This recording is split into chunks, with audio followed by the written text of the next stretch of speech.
I was a writer-producer on Sliders, and it's one of my proudest credits.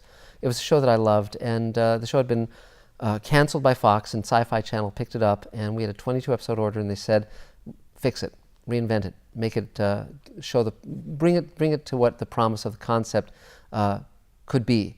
Because when we came aboard, the show was not really doing very well. It was sort of a movie ripoff of the week, and the actors weren't happy with what the characters were being given to do. And it had just been a very rough season, the season before I came on the show. And I thought, this is a great science fiction concept. Let's really show what it can be and what it can do. And it was a phenomenal year. Jerry O'Connell was terrific to work with. I'm very proud of the work I did on Sliders. There was an episode I wrote called Slide Cage. And the way that came about was I was on our standing sets. They were shooting one of my episodes, and I heard that Time Cop had just been canceled, the TV show, and they were going to tear those sets down.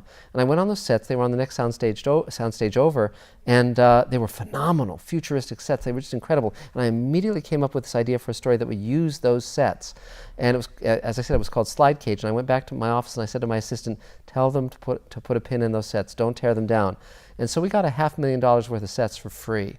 And it was a remarkable episode. The only funny part was that I wrote one of the roles in that episode for my friend Armin Shimmerman, and that week he was shooting my Deep Space Nine episode, Far Beyond the Stars, and so we weren't able to get him for Slide Cage, but I actually have a joke in that episode that was specific to Beauty and the Beast, which was a TV show that he and I worked on before Deep Space Nine. But so if you ever watch Slide Cage, you'll say, why is that character saying that his favorite show was Beauty and the Beast starring Ron Perlman? It doesn't make any sense. Well, that's the reason.